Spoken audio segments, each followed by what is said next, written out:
on today, 6 September 2020, for the Edo State Governorship election shows the following results.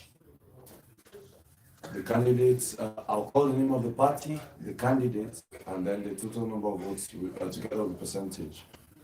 PDP, Godwin Obaseki, 124 votes, 34%. ADC, Akigbe Ekiabi, 3 votes, 1%. ADP, Ibu Emmanuel, 3 votes, 1%. APC, Osagi Andrew Izeyanu, 4 votes, 1%. ABGA, Loki Osagi, 1%, 1 vote, 0%. APN, Igbe Weka, Osamwede, 1 vote, 0%. AA, Obafoso Paul, 0 votes, 0%. AAC, Edith Isokban, 211 votes, 58%. APP, Amos Osalo Mese, 0 votes, 0%. LP, Osifo Umu Ekpema Isaiah, 0 votes, 0%. NNP, Agbole Tracy, 0 votes, 0%. NRM, Stephen Nash Ozono, 0 votes, 0%. SDP, Felix Ikezo, 1 vote, 0%. YPP, Jones Osagi Obare, 12 votes, 3%. ZLP, Akambi, Amir Menogena, 1 vote, 0%. A total of 361 votes. In conclusion, AAC candidate Edith Isokban is declared the winner. Thank you. Fellow Nigerians, we are all aware that Edith Isokban is currently in court because her name did not appear on INEC list. So she may or may not contest the election, but for now, she remains the winner. But in case she does not contest the election on the 19th of September 2020, I beg your pardon, it means that the person that came out second automatically wins the vote, and that is the PDP candidate, Obaseki, Godwin Obaseki. Fellow Nigerians, we are doing this online election on behalf of the Global Coalition for Security and Democracy in Nigeria to galvanize the Edo people to turn out and not to cast their votes. Do not be afraid of talks.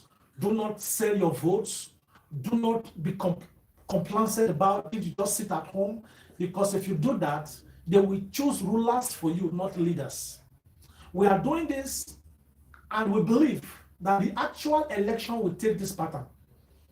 If Eddie does not contest the election, then don't be surprised to see that the PDP candidate will win the election of Edo State. Henceforth, we are going to galvanize all our resources and persons, both in Nigeria and in diaspora, to participate in this election.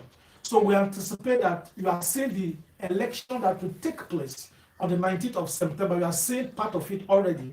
And we encourage each and every one of you, take your voter's card and vote on the re-election day organized by INEC on the 19th of September 2020. So this is just part of the result that you have just seen now. So around tells you to go and die when they keep their children at home. Many Nigerians have died in our previous elections. 58 persons were killed in the 2019 sham presidential election. 100 were killed in 2015. 400 were killed in the 2011 electoral committee to introduce a system in Nigerian elections where Nigerians could vote with their data, their voters' card data configured to their SIM cards. People should be able to vote from the convenience of their home instead of going to polling units where admirals and thugs will come and snatch ballot papers and start to shoot while the police is just looking by. 317 million naira was budgeted to feed dogs and horses. Did we see dogs? Did we see horses in those elections? We also believe that this is an opportunity for the Electoral Committee that has been set up by the National Assembly to look at the some very critical aspects of our elections, because it is quite very embarrassing that the president of Nigeria, Muhammadu Buhari, has refused, which has been leading to various electoral violence in Nigeria. And we also believe that this is a great opportunity to show to Nigerians that we can have better elections than these wars that we are having in the name of elections. Nigerians in diaspora must be allowed to vote come 2023.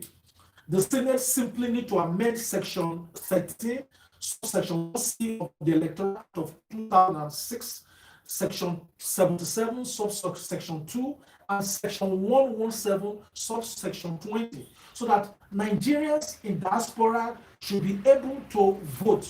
It's very easy. We just need to register at our various embassies and consulates. You supply the normal card readers, and of course we can vote. Because it is a shame that smaller countries like Senegal, South Africa, Republic of Kenya, Benin, Kenya, all their diasporas are voting. So what is the big deal that Nigerians in diaspora cannot vote? We should not just allow Nigerians in diaspora to vote. Special seats must be reserved in the parliament for Nigerians in diaspora, as some African countries are already doing. Cape Verde, for example, reserves 6 out of its 72 parliamentarian seats to their diasporas. Angola reserves 3 out of 220 parliamentarian seats.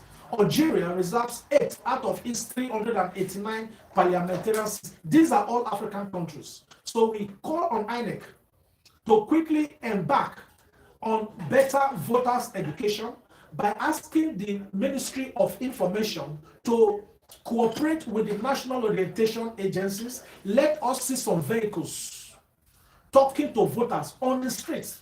That is the job of the National Orientation Committee, Commission. Let us see vehicles with their microphones and speakers on the street, conscientizing the people to come out and vote and how to vote.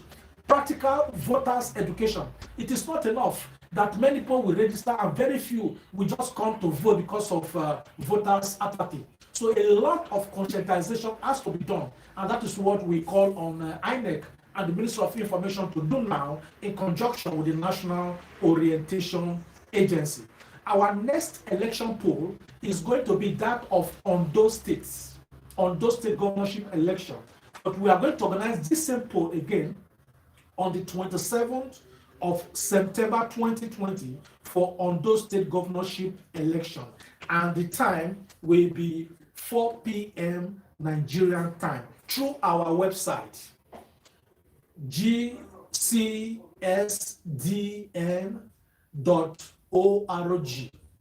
gcsdn.org. Go there on the 27th of September, you can vote. So you see the system that we use in voting. These are things that INEC should be able to do. Nigeria can do better. God bless the Federal Republic of Nigeria. Thank you.